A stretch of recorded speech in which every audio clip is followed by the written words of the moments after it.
Oi, doutora Wanda. Bom dia, tudo bem, Daniela? Bom dia, eu tô bem, e você?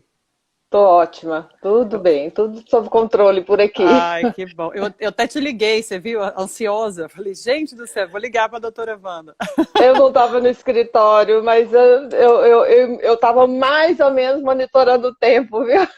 Não, Não tá ia ótimo, deixar, doutora. não ia deixar de lado esse bate-papo nunca. Tava Ai, ansiosa por ele. que bom, fico feliz, eu também.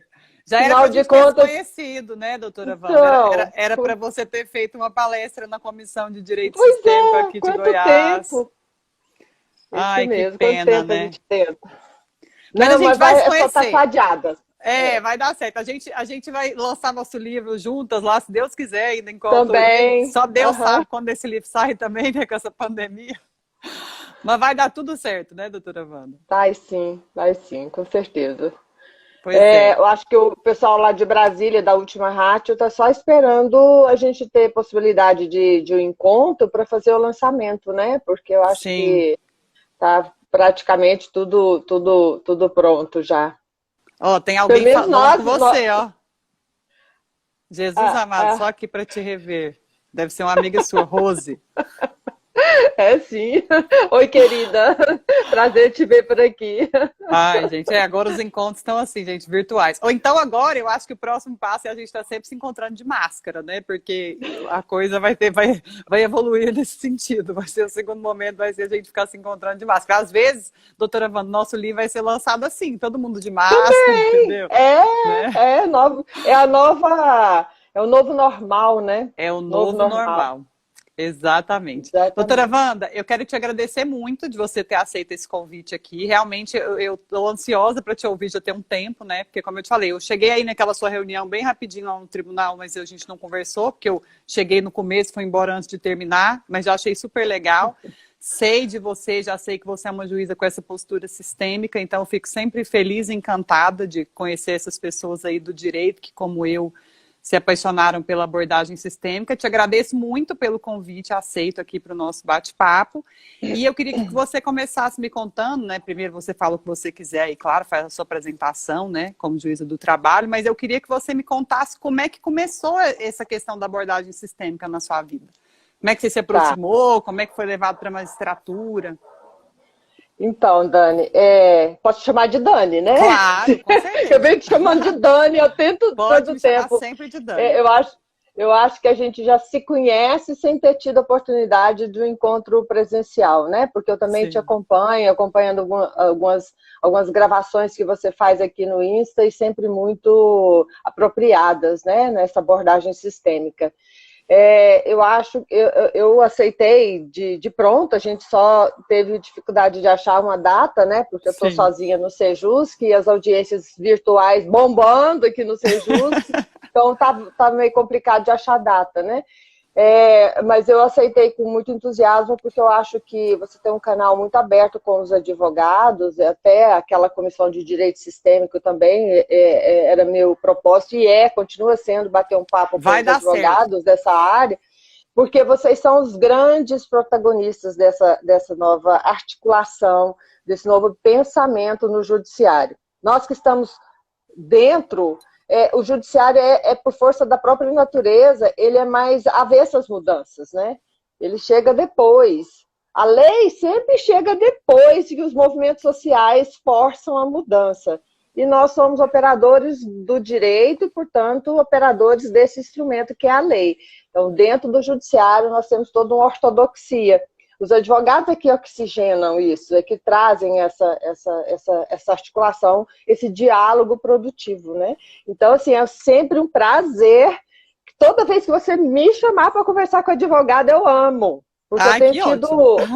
eu tenho tido assim, encontros em audiência com advogados muito ricos, né? Eu vejo essa sensibilidade e essa necessidade.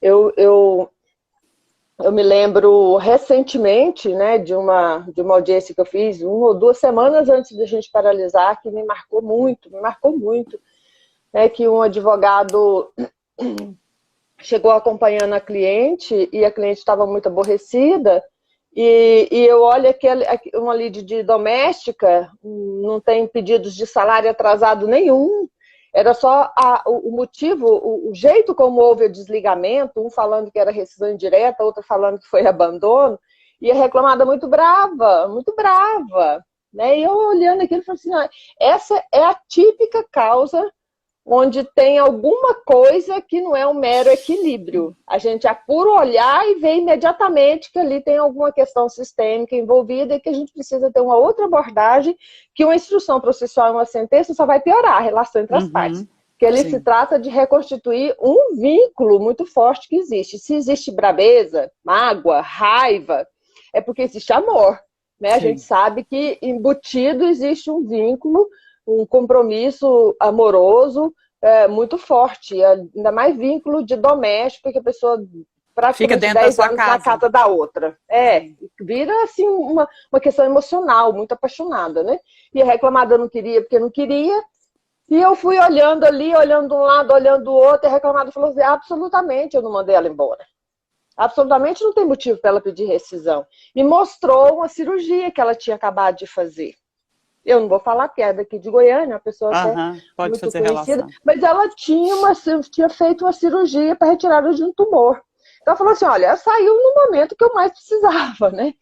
E estava magoada, ainda pediu dano moral. Olha só, as verbas rescisórias dela deu menos de 10 mil, dano moral 10 vezes mais.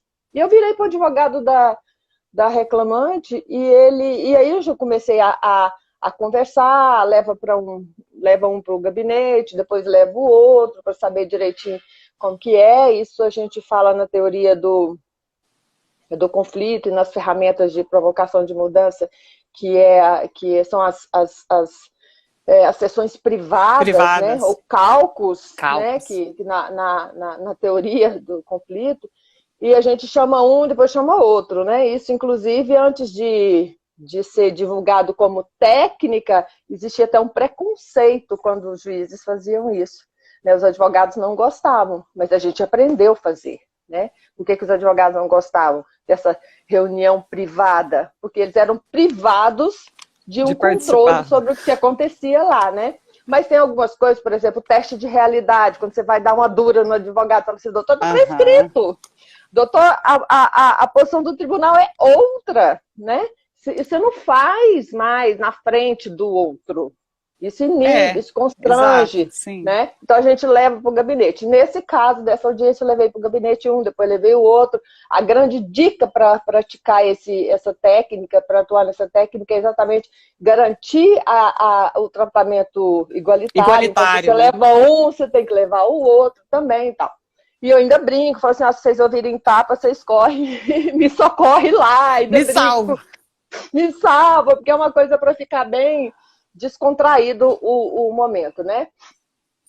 E nesse caso, eu pude perceber que a mágoa da reclamada é porque ela achou que aquele pedido de dano moral daquele tamanho tinha saído do coração dela, e ela se sentiu injustiçada. Né? E aí, quando ela ficou sabendo, aí o advogado da reclamante falou assim, doutora Wanda, nós, advogados trabalhistas, não temos instrumento para traduzir a dor do cliente da gente. Isso me tocou profundamente. Ainda mais você, com contato com o sistema. Porque ele falou de uma verdade, tão nítida, que falta exatamente esse instrumento para os operadores do direito, para traduzir a dor, porque não é a lei. A lei e nem o pedido de dano moral, né? A gente faz isso e nem o pedido, o pedido de dano moral foi a forma que os advogados encontraram de tentar traduzir um pouco isso. Sim. Mas eles não perceberam o efeito que isso causa no outro. E aí falta um pouco assim, de conhecimento da teoria da comunicação, de como que o efeito de da abordagem, da chegada de impacta o outro. Sim. Né? Ainda falta. Isso é que a gente precisa começar a conversar entre os advogados. como que o jeito como a petição inicial é redigida, ela acaba impactando na reação que o outro vem. Não, com certeza. E eu falo que isso faz parte do direito sistêmico também. Você fazer uma petição que é sistêmica, que inclui, né? Que respeita, que olha, né? Porque a petição inicial já faz isso que você falou, ela já chega excluindo o outro. Do tipo assim, olha, eu estou com a razão e, olha, eu vim aqui buscar o que é meu e o que é meu está com você e eu vou tomar. E eu Doutora vou usar Wanda, o juiz para fazer isso. Então, para fazer isso para mim, né? Tá, concluiu o raciocínio, tá. Só para terminar, então, assim, foi essa postura de dúvida e de falta de instrumentos desse advogado que me levou há 20 anos atrás, praticamente, a buscar as constelações familiares. Foi essa dor que eu sentia por não ter ferramentas numa sala de audiência e por estar imersa na minha vida em confusões, em dúvidas, em conflitos, entendeu? Assim, eu estava imersa tipo assim, enfiei o pé na jaca nos problemas e daqui eu não sabia o que fazer para solucionar, para dar andamento na minha vida, né? E na sala de audiência, eu já era juiz, eu sou juiz há 27 anos, né? E eu conheci as constelações em 2002. Né? Na sala de audiência, eu tinha, assim, uma vontade imensa de ajudar, mas eu ajudava querendo salvar. Né? Eu ajudava dando muito, dando demais, dando de mim, trabalhando até madrugada todo dia, deixando de fazer as coisas com a minha família. Né? Assim, é só dando. E algumas vezes não tinha essa fluidez com os advogados, não tinha esse contato desprendido e amoroso com os advogados. Então, era uma dificuldade imensa, né? Foi quando teve o primeiro workshop aqui em Goiânia, do Décio. Uma amiga minha participou em Brasília e resolveu organizar aqui. Ela nem trabalhava com isso, ela era empresária, continua sendo, mas ela trabalhava só na empresa. E falou assim, olha, eu vou trazer o casal aqui, o Décio e a Wilma. Eu gostaria de convidar para o primeiro workshop deles. Estavam começando ainda, não faziam nem treinamento, só workshops. Falei assim, mas o que é isso? Do que são ótimos. Trata? Do que se trata? Aí ela falou assim, eu não sei explicar direito, não. Eu não sei explicar. Tava começando, mas vai lá, eu quero você lá. De graça, eu tô fazendo isso aqui, eu tô trazendo isso aqui de graça, porque eu fiquei encantada. E é assim, né? A gente conhece as constelações, a gente se apaixona e quer ir, quer que o pai vai, o marido vai e tal. A família inteira? A família inteira. Então vou lá, né? Vou lá ver que maravilha é essa. Ela falou assim, olha, você coloca uma questão e os representantes do grupo vão representar aquela sua questão. Eu falei assim, nossa, mas eu vou me sentir muito exposta, né? Aí ela falou assim, você vai se sentir presenteada. Né? Você vai ver coisas que nos seus 10 anos de análise você não viu. Porque você vai ver a coisa assim, muito imediata, muito representada no campo, muito exposta para você mesmo. Não para os outros participantes, porque você fala o mínimo, né, da sua questão. Sim. Não para os outros participantes, mas a gente sempre pega carona na questão dos outros, com certeza todo mundo cresce. Né? E eu fui, Dani, e eu costumo dizer que tem dois jeitos de você chegar nas constelações, ou para incrementar a sua profissão, né? E aí é por amor que vê, né? Você já está tendo sucesso e você quer oferecer um diferencial. Por exemplo, os terapeutas, né? Os psicólogos estão indo muito. E agora os advogados, os juízes, né? Para melhorar o que você já faz bem. Sim. Ou então pela dor. Né? E aí é pelo amor cego. Né? E eu, na minha vida, tinha exclusões radicais, terríveis, né? Assim, de contagem de irmãos, de contagem... Enfim, e tinha exclusões e tinha distúrbios de ordem, e eu costumo dizer, né? A menina dos olhos hoje, para mim, é a lei do equilíbrio. É a lei do equilíbrio. Então, assim, lembrando, né, assim, rapidamente, você fala muito bem sobre isso, que as leis sistêmicas são pertencimento, ordem e equilíbrio, a gente pensa no equilíbrio, que é a nossa ferramenta de trabalho na justiça, né, de todos que trabalham na justiça. Sim. Quando a gente pensa no equilíbrio, a gente pode pensar no equilíbrio como a cereja do bolo.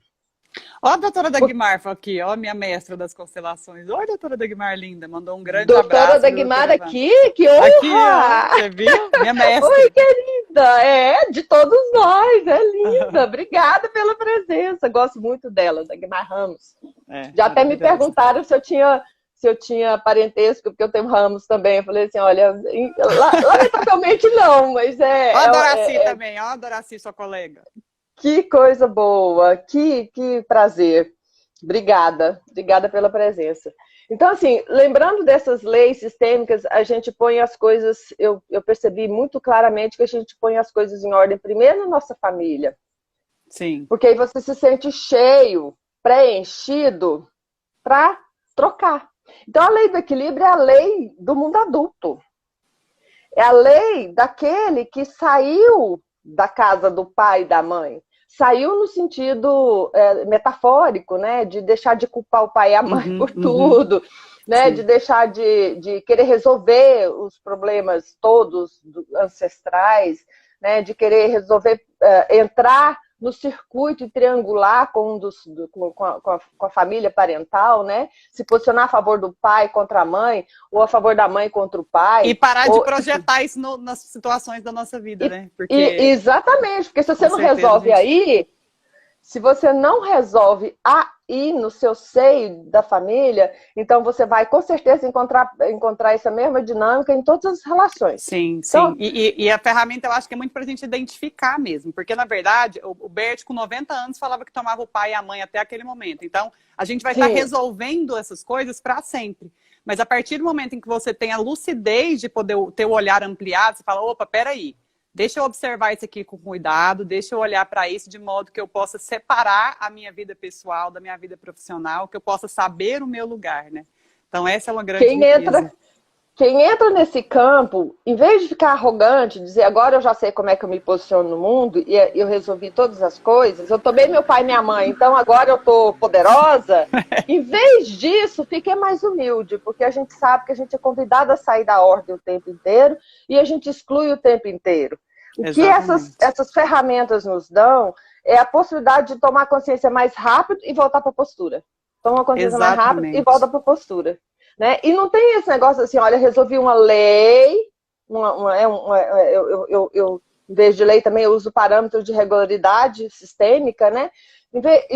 Eu resolvo um, depois o outro, depois o outro. Não tem essa ordem, é sistêmico, então não tem caixinha.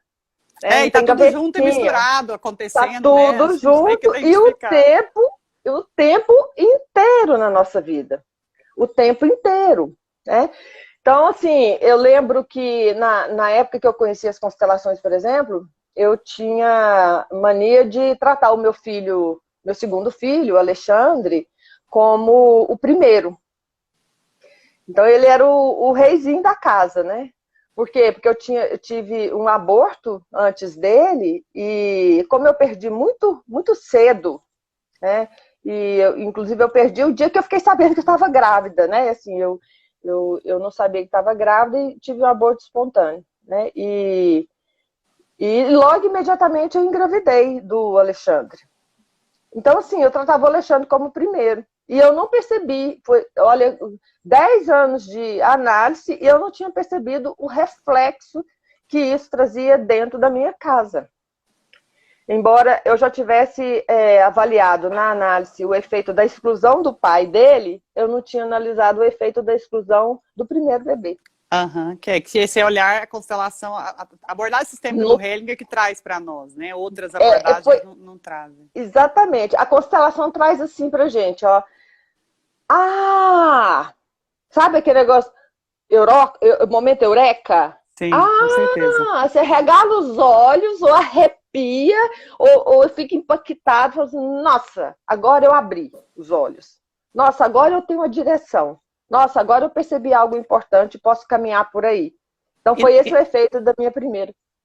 E na verdade, doutora Wanda, eu vejo assim, essa é a grande questão do direito sistêmico. Porque você também, a gente vai conversar aqui hoje, vou te perguntar de algumas situações práticas, mas assim, acho que você, pelo que eu já te ouvi falando, você tem uma visão parecida com a minha. que, na verdade, é muito mais essa postura sistêmica de tudo que a gente conhece e a ampliação da consciência que isso traz para a gente, de ter um novo olhar, de ter um olhar mais abrangente para cada conflito, do que exatamente de ter que querer fazer uma constelação, curar aquela pessoa, porque tem uma série de coisas, como você falou, nós não somos salvadores da pátria, nem eu advogado, nem você juíza, é impossível, a gente não vai salvar ninguém. As ordens da ajuda mostram para a gente que a gente não consegue ir além do que as pessoas permitem, só que a gente tem mais ferramentas. A gente tem ferramentas que abrem mais os nossos olhos. E a gente pode ajudar as pessoas que estão diante de nós a abrir mais os olhos também para isso, sugerindo, né?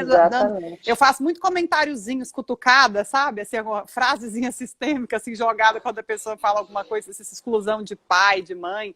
Fala, nossa, mas será que o seu filho seria outra pessoa se não fosse filho dessa pessoa, né? Então, será que... Então, vamos olhar para isso dessa forma? E aí a pessoa, né? Tipo, coisas que às vezes simples que a abordagem sistêmica nos traz e que as pessoas não tinham se dado conta, assim como nós. Porque como você falou, como é que você saberia, sem a abordagem sistêmica, que esse aborto aí impactava na sua vida, né? Eu também tenho um histórico de aborto na minha família também. Exatamente, a minha mãe teve um aborto que ela não sabia, não comentava, e eu me vi profundamente vinculada a ele numa constelação.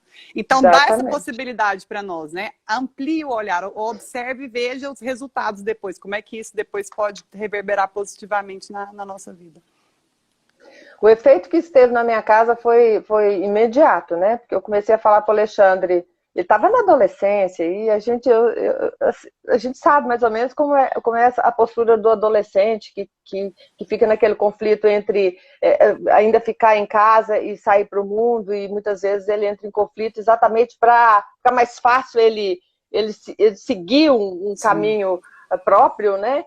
E eu comecei a falar para o Alexandre, falei assim, meu filho, olha, baixa essa bola porque você não é o primeiro, né? Você é o segundo, né? E comecei também a fazer um processo de reconciliação com o pai dele, né? E as pessoas ficam com medo, principalmente na área de família, quando se fala de reconciliação, e eu fiz 60 horas de mediação numa vara de família lá em Aparecida, foi ótimo nesse sentido que eu percebi isso.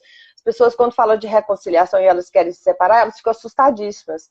Mas a gente precisa perceber que que a reconciliação não significa permanecer juntos. Sim, e nem ficar saindo pra tomar café, né? Não precisa ficar amigo. É simplesmente assim, inclusive não precisa nem deixar de ter esse afastamento. Muitas vezes esse afastamento é estratégico e é importante, né? Mas significa que separar com amor ou separar reconciliado significa que você dá o lugar do outro na sua vida. Exatamente. Assim, o lugar do primeiro marido, ninguém toma, mesmo que você case imediatamente depois, ninguém toma o primeiro, vai ser sempre o primeiro. E ele precisa saber que tem esse lugar para ele ficar tranquilo para ser pai, né? Ele precisa saber que o lugar dele não vai ser tirado. Nunca o primeiro vai deixar de ser primeiro. Nunca o primeiro filho vai deixar de ser o primeiro, mesmo que ele não tenha nascido com vida. A vida explodiu dentro da mãe. Isso já demarca a união do espírito com a carne, né? Sim, a vida explodiu dentro do útero da mãe. É o primeiro. Então, assim, foi radical. E depois que essas coisas começaram a se organizar, e aí lembrando, né, pertencimento, quem pertence, pertence, né? E as pessoas que saíram da vida da gente continuam pertencendo, as pessoas que saíram do sistema dos nossos pais e avós continuam pertencendo, né? E aí você pode se colocar na ordem, colocar as pessoas na ordem certa e se colocar no seu lugar, né? O grande mérito disso, de se colocar no lugar, é a gente se colocar...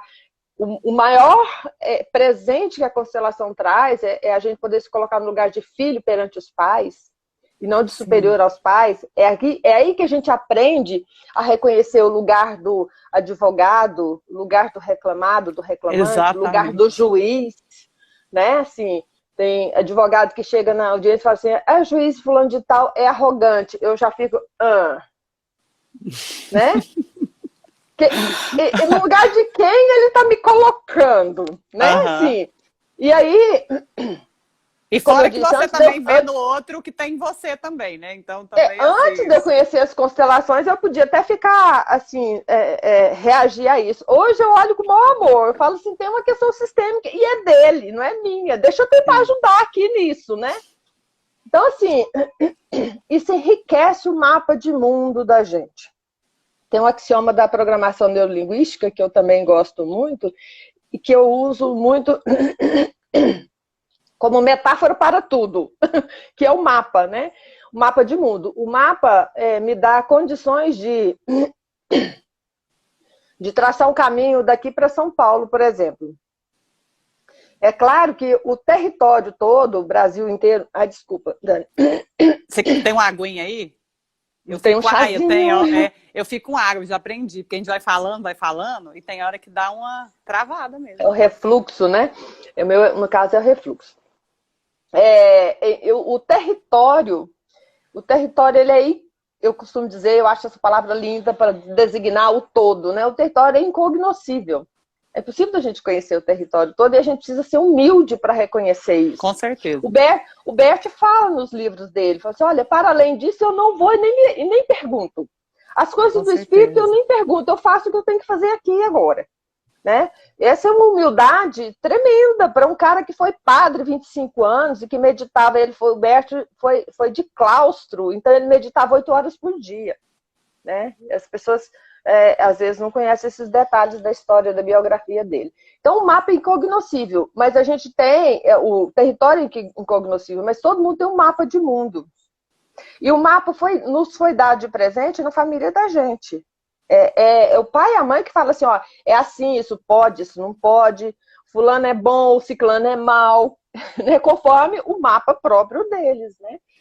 E aí nós pegamos esse mapa e saímos para o mundo. Tem gente que nunca atualiza o próprio mapa. E aí esses ficam emaranhados nas questões da família.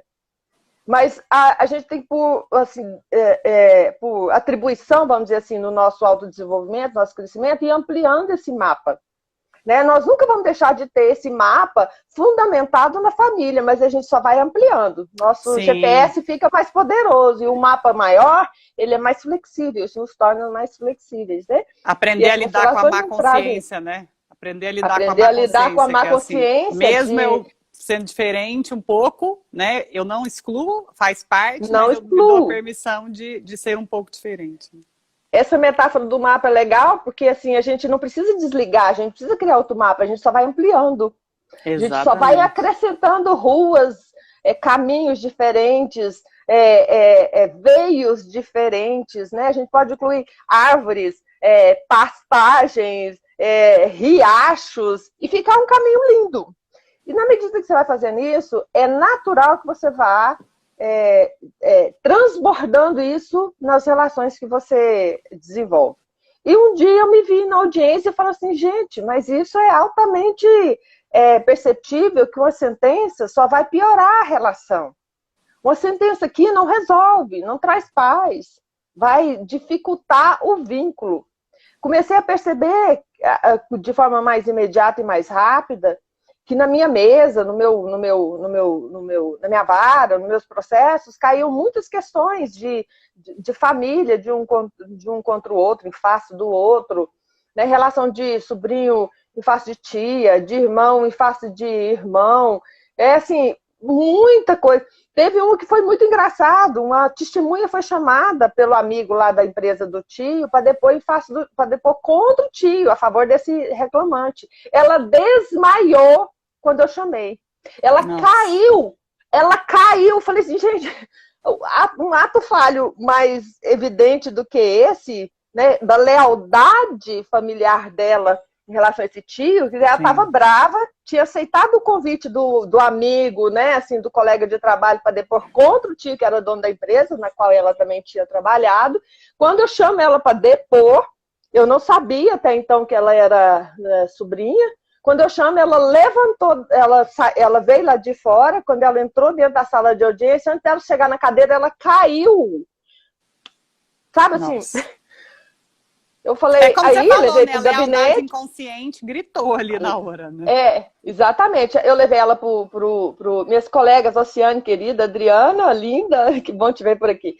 Eu levei ela para o gabinete e chamei o serviço médico, que a pressão dela tinha caído muito, e aos poucos ela foi recuperando, e aí saíram dali reconciliados. Oh, Eu que já bom. precisei o processo trabalhista, eu precisei de julgar, mas a família saiu reconciliada, né? Então essas ferramentas a gente acaba assim, elas são usáveis na medida em que a situação se apresenta. Você não sai assim, fala assim, eu pelo menos, né? Eu não chego na minha sala de audiência que eu tenho no Sejus, que eu tenho 200 audiências por dia. Na minha sala de audiência eu tenho 4, 5 instruções por dia. Eu não chego lá falando assim, eu vou usar as ferramentas sistêmicas e muito menos eu vou fazer constelação familiar.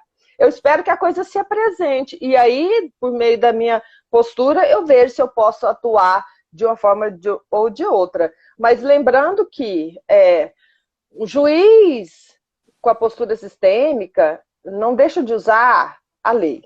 Claro. O advogado, nem advogado não deixa de usar a lei. Então, porque se a gente deixar de usar a lei, nós vamos estar desrespeitando princípios sistêmicos. Sim, que é da então tá ordem, saindo do nosso lugar, sim.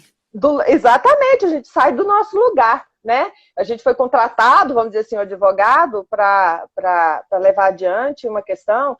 Não é o que se faz. O que se faz é usar a lei para resolver um conflito. Esse é o nosso instrumento, nós somos operadores. Tem gente que fala assim, operador do direito é um negócio muito cartesiano, eu prefiro construtor do direito. Eu acho construtor lindo também, mas eu prefiro respeitar o direito como ele é. Com certeza. Absolutamente. Com então, certeza. assim, o operador me dá a sensação de um cirurgião que tem um instrumento, um bisturi elétrico na mão, uma serra elétrica, uma agulha na mão, né? E ele pode escolher um instrumento. Ora é um bisturi, ora uma serra, ora uma agulha, ora sei lá, os outros instrumentos médicos. E instrumentos adequados para fazer aquela intervenção. Sim, o com certeza. jeito como ele vai manobrar é que diz tudo da eficiência e do resultado final da cirurgia. E como então, você falou, para nós, a gente tem que ter o espaço para fazer isso. Eu falo muito isso. Eu acho assim, cada um vai utilizar a abordagem sistêmica da maneira como acredita que combina, que deve, digamos assim. Porque eu até conversei isso com a doutora Bianca, que é a advogada sistêmica, que eu admiro muito, do Sul, que é assim, ela fala, cada um vai criando a sua forma de atuar com a abordagem sistêmica. Eu concordo completamente. Mas na minha visão, eu tenho muito essa sensação, assim, de que a gente tem que sentir o momento em que houve, de alguma forma, a permissão da parte para fazer isso. Porque senão eu me sinto entrando num lugar que eu não devo. A postura sistêmica, ela está sempre comigo. Mas não é com todos os clientes, eu vou estar sempre atuando desde a minha postura sistêmica, mas não é com todos os clientes que eu vou deixar isso claro e aberto, porque muitas vezes a pessoa realmente não quer aquilo, como você falou. Se tem ali várias audiências, em muitas você não vai nem trazer isso à tona. Por quê? Porque a gente é um operador do direito. A postura sistêmica, ela está na Wanda, a postura sistêmica está na Daniela. O que a gente conhece, o que a gente aprendeu, a ampliação da nossa consciência, vai estar sempre com a gente. E a gente vai levar isso para o tratamento do cliente. Mas nem sempre você vai, em todos os casos que você tem, conseguir colocar aquilo na prática efetiva, né? Falar, vamos aqui pegar uns bonecos, vamos aqui falar sobre Bert Hellinger. Porque vai ter que ter um momento adequado, o espaço para isso, né? E não são em todos os momentos, né, doutora Wanda? Exatamente. Tem umas pessoas fazendo umas intervenções bem legais aí. Tá, deixa eu dar uma olhada. Alguém falou aqui que se você puder. Mas eu queria mostrar um negócio aqui. Tá, em audiência apareceu que eu levei, pai. Que eu levei para minha... que eu levei para minha... mulher é assim, né? A gente vê no espelho e a gente vê que o dente está sujo de batom e quer arrumar bem na frente. Que eu levei para minha mediação, para o meu curso de mediação lá na vara de família. Eu levei isso aqui, os bonequinhos. Mas eu não levo isso aqui para as minhas audiências trabalhistas. Eu não levo. Por quê? Porque eu entendo que as pessoas não vão buscar lá uma constelação. Eu acho até que as constelações, elas têm que ser usadas com muita cautela em casos muito específicos, exatamente como você falou. Assim, quando a parte quer, quando ela está preparada. Isso aqui lá nas minhas audiências dos casais lá de separação, eram pessoas muito simples que iam lá na vara de Aparecida, E eu falava assim, olha, tem um jeito da gente ver isso de outra forma. Você quer, aí explicava um pouquinho, você quer. Aí, se a pessoa quer, Sim, ela assina um contrato comigo, né? Ela faz sim, ali um contrato. Então, a gente pode fazer. Agora, lá na vara também, eu costumo dizer que eu faço intervenções sistêmicas, mas não isso, constelação. Muitas é, vezes, impor uma constelação é violento, é agressivo para as concordo, pessoas, concordo. né? E as pessoas não querem, o advogado fica constrangido, Incomodado, né? né? Incomodado. Mas eu já tive a oportunidade de fazer com a concordância, participação ativa e entusiasmo dos advogados. Mas aí, assim, você abre um epoché, né? Que é um termo grego para... Abre um parênteses no andamento convencional para um respirar de ampliação de mapa, com a concordância de todo mundo sai enriquecido. Mas são raras as situações. Na maior parte das vezes, o nosso instrumental, eu não acho, eu não defendo que o juiz tem que ser constelador, né? Assim, eu olho para o caminho percorrido pelo Bert Hellinger, por exemplo, e eu fico atônita com os filósofos que ele visitou, assim, Todas as abordagens, né? com todas as abordagens, com a filosofia oriental. Ele foi no Bhagavad Gita, ele foi no I Ching, ele foi no Confúcio, e ele foi em todos os filósofos gregos. Enfim, é uma coisa nos católicos, em Santo Agostinho. É uma coisa assim que nós não temos acesso. O meu mapa, vou falar de nós não, vou falar de mim, né? O Não, eu meu também. mapa Pode me incluir.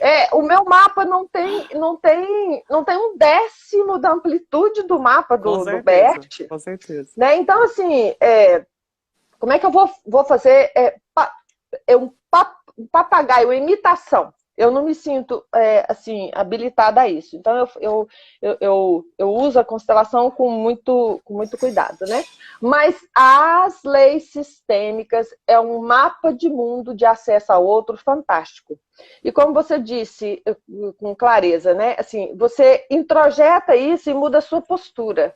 Uma vez que você mude a sua postura, você não precisa falar que está vendo o outro. É só ver o outro e fazer o que é necessário fazer. É só ver o outro. Não, e Precisa doutora falar para Wanda, ele. toda vez Sim.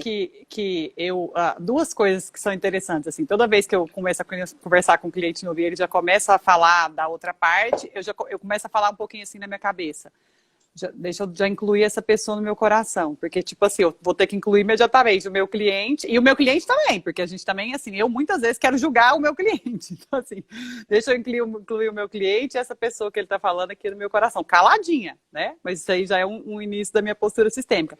E o que a gente falou lá no início, que pra mim eu sempre falo pro cliente, deixando muito claro, independente dele já estar sabendo que eu uso postura sistêmica ou não, mas eu falo assim pro cliente, olha, você tá me contando aqui, a gente vai encontrar a sua história, né? A gente vai encontrar o melhor artifício legal para poder defender o seu direito, né? Que já é uma questão de equilíbrio mesmo, que a pessoa sente ali que ela precisa de um equilíbrio. No entanto, eu não preciso, para isso, atacar a outra pessoa. E aí eu até coloco para eles, inclusive, eu vou te dizer uma coisa, eu trabalhei no judiciário, né? E é verdade, eu trabalhei no judiciário. E quando a gente faz isso, é mal visto lá dentro. Não é bem visto. Eu, quando estava na postura aí de ajudar um desembargador, que eu fui assistente de desembargador, essas peças que chegam desrespeitosas, sabe, com palavras inadequadas, a gente não gosta, é uma sensação desagradável. Porque, como o Bert mesmo fala, ele não criou as leis sistêmicas, ele descobriu. Então, tem coisas que a gente já muito antes de saber que isso existisse, incomoda a gente. Porque, na verdade, essa exclusão, esse desrespeito, ele incomoda, é natural. Então, assim, eu não preciso virar para o meu cliente e falar, olha, não vou ficar falando mal do seu ex-cônjuge aqui, porque ele pertence, como Bert Hellinger me ensinou. Mas eu posso simplesmente falar como isso que eu falei para ele, e a partir dali eu já mostro. Então, assim, às vezes o cliente me manda escrita alguma coisa querendo que eu denigra, eu não coloco, eu explico para ele. A gente não precisa denigrir a outra parte para poder mostrar os fatos, para poder mostrar a sua razão, para encontrar a sua razão no direito, né? E isso já é uma forma de inclusão, ainda que a gente não precise falar nada do Bert Hellinger para aquela pessoa. Eu segui o Bert Hellinger mais de 10 anos pelo Brasil, né?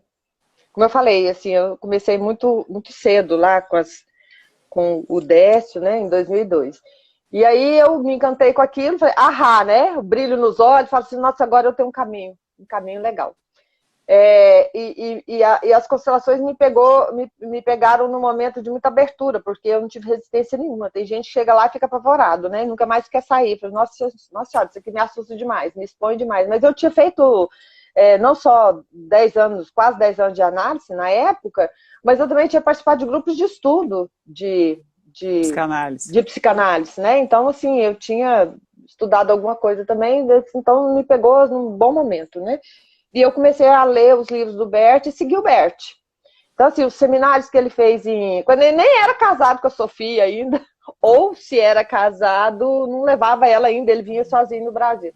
E eu segui Bert para tudo quanto é lugar, né? Águas de Lindóia, São Paulo fui 2 vezes, Águas de Lindóia 2 vezes, São Paulo capital, Brasília, Belo Horizonte, enfim. Eu só não fui no primeiro seminário dele aqui em Goiânia, que eu estava com o meu filho caçula recém-nascido, não amamentava e tal, não dei conta. E o Bert tem uma coisa muito legal que ele falava nos seminários e fala nos livros dele, que assim, o primeiro movimento dele, quando uma pessoa vem para reclamar de alguém, é incluir esse alguém. É isso que você faz, né? É incluir o excluído. Porque quem tem que fazer primeiro é o mediador. E o advogado é o mediador, é o primeiro mediador. É o ajudante, né? O ajudante. É o ajudante. Eu costumo falar em sala de audiência, e isso sempre causa um impacto, né? Eu tiro papelinho, né? Eu uso uma metáfora do Décio, que eu morro de rir, o Décio é muito engraçado, ele fala assim, eu tiro o papelinho da pessoa. É o script. Ele muda o script quando a pessoa chega, porque a pessoa chega no workshop que nem a parte chega para mim. E chega para você no escritório. Ela chega com script. A lista das reclamações. Tem gente que leva escrito. Fez isso, fez aquilo, me ofendeu nisso, me ofendeu naquilo, ele vai pagar. Eu quero que ele pague. Então, assim, você tem que ter um jeito de tirar esse papelinho, né? Tirar esse script e para poder criar uma dissonância cognitiva, para criar aquilo que a gente chama de, que eu gosto muito, de um paradoxo. Não tem nada mais criativo e que fomenta o crescimento do que o paradoxo. Quando a pessoa fala assim, é e não é ao mesmo tempo. Quer dizer, é bom e é mal ao mesmo tempo. Não é assim, ou é bom sim, ou é mal. Sim, com certeza. Né? Quando o juiz chega e o operador do direito chega nesse ponto que fala assim, e agora? Porque no começo da profissão a gente aprende a escolher quem está certo. Isso. Esse é um mundo muito infantil, gente. Desculpa, né? Mas é um mundo Sim. muito infantil. Escolher quem está certo. Então, quem está certo não pode estar errado. Quem está errado não pode estar certo. Não. O primeiro sinal de crescimento é quando você chega nesse paradoxo. E agora, o que eu faço? Os dois estão certos e errados. Ou seja, não tem mocinho e bandido. Não tem santo e pecador. Né? Tem alguma coisa aí que não está aparecendo. E aí o juiz não sabe o que fazer. Eu, né? Vou falar dos meus colegas. Né? Eu não sei o que fazer. Eu chego no paradoxo. E então, quando eu chego no não sei o que fazer, eu entro numa postura fenomenológica, onde eu me abro ao que é. Quando eu chego assim, eu não sei o que fazer, é porque eu não tenho pré-concepção, assim, eu não tenho uma ferramenta pronta e acabada para atuar ali.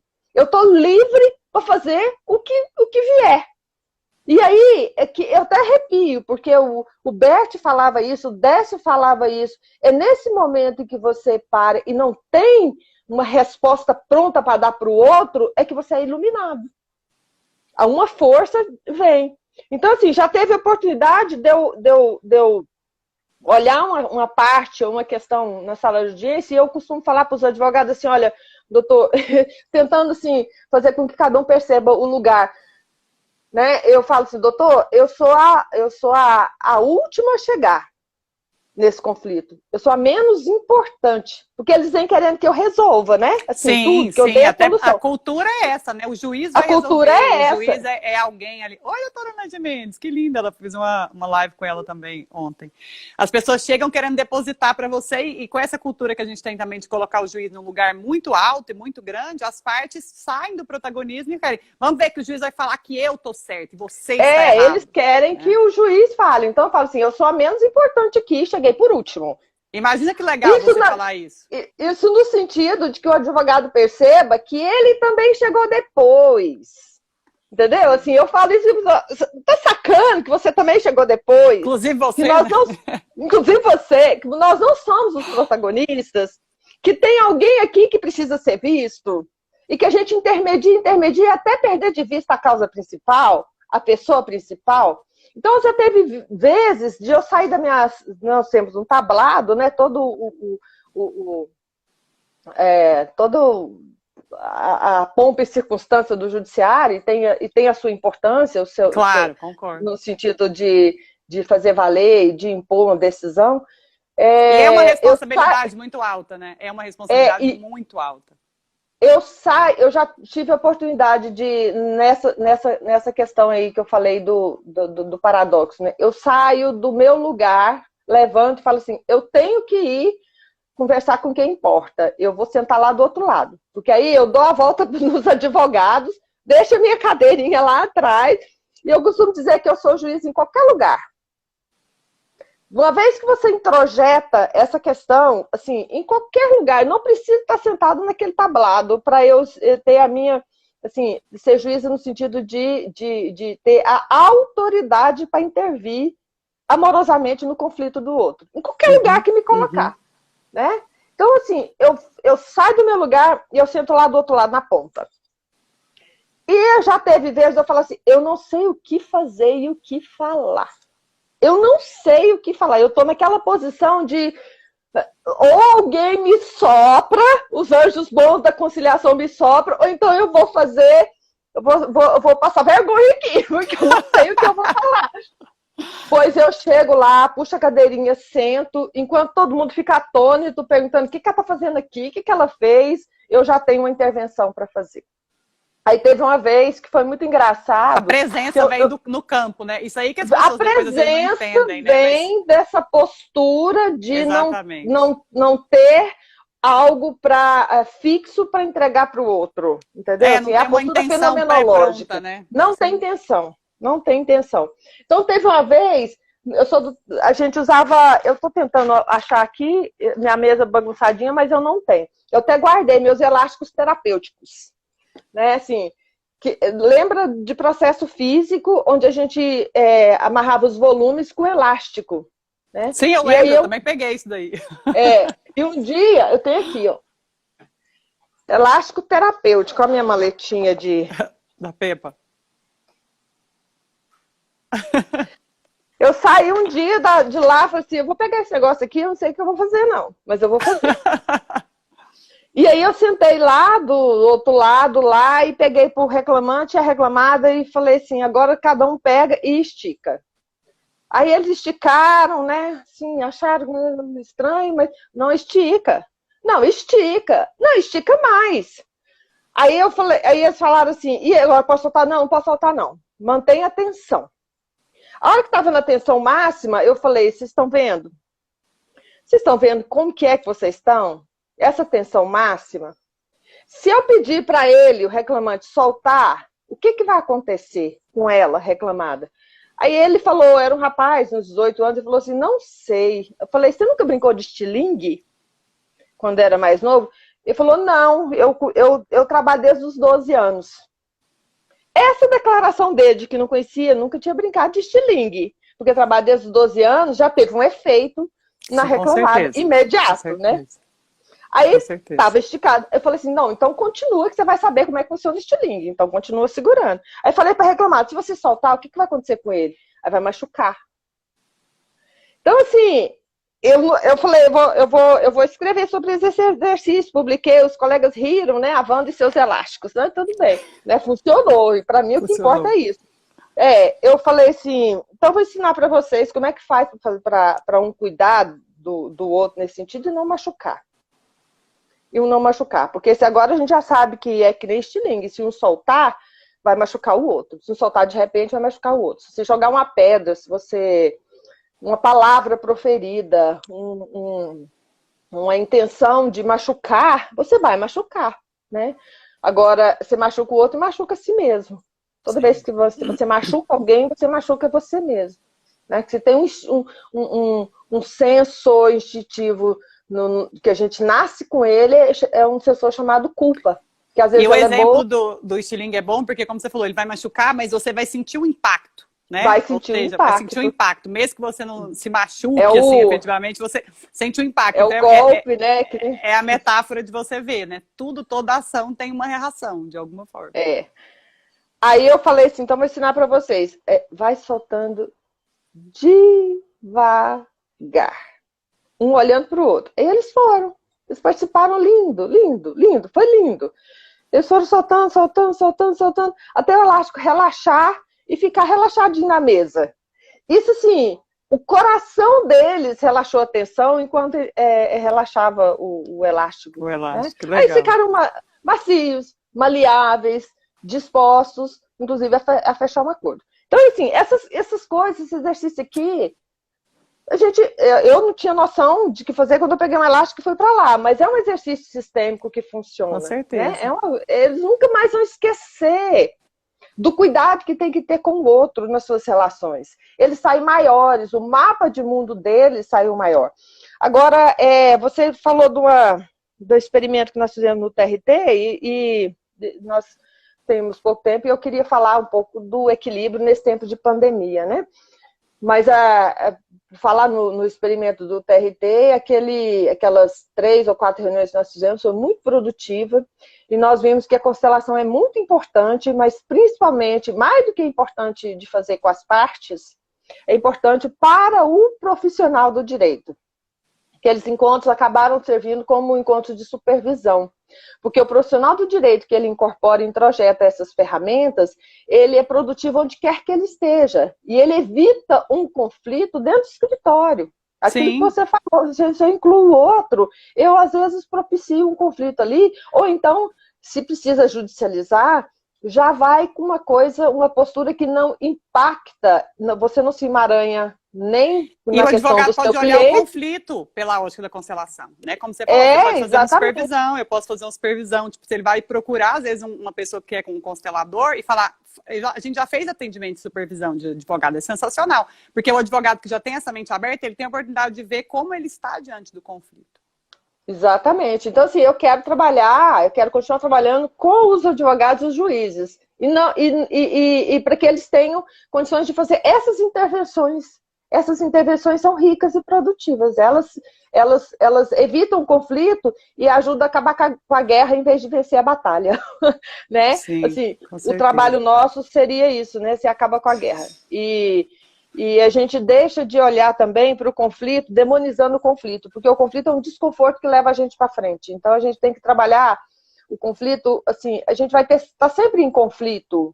Isso não significa que a gente precisa estar em guerra. É só entender o conflito como alguma coisa que nos impulsiona a mudar, que nos coloca a caminho. A estabilidade é estagnante. Né? O conflito te coloca no paradoxo e você vai procurar recursos para mudar isso, amplia o mapa de mundo. Né? Nós estamos diante de uma situação muito especial.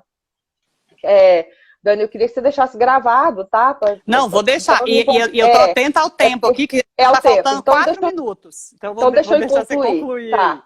Deixa eu concluir. Nós estamos vivendo um momento muito especial que os advogados, operadores do direito e principalmente da Justiça do Trabalho, estou te chamando para vir para a Justiça do Trabalho também, nesse momento, nós somos chamados a uma responsabilidade muito grande nesse tempo de pandemia, principalmente pós-pandemia.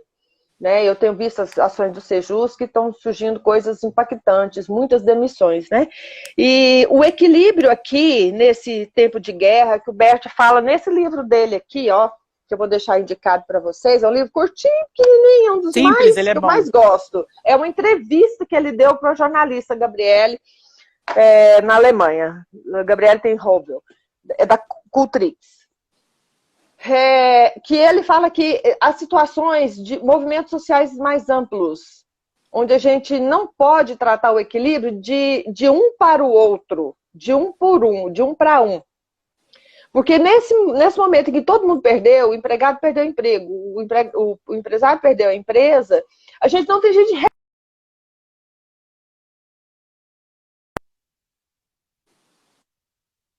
Você está me ouvindo? Paralisou. Está me ouvindo? Não, eu estou te ouvindo direitinho. A gente não tem jeito de refazer ou de atribuir uma compensação equivalente. Não dá. O empresário não tem jeito, o empregado perdeu e tem muita gente passando muita dificuldade que não tem jeito de reconstituir. Então, a dica do Bert para o tempo de guerra vale para esse tempo nosso aqui, porque é uma guerra que nós estamos vivendo, né?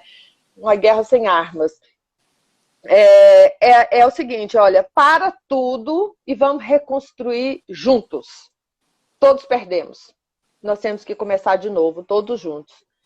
Operadores do direito, empregados e empregadores. Não dá para a gente manter o equilíbrio de igual para igual ou a reconstituição plena do dano, porque todos nós perdemos. Então vamos pensar nesse equilíbrio, como o Emerson fala no livro dele, nos ensaios dele, o Ralph Emerson, que eu gosto muito, que na natureza nada se pode dar, tudo se vende.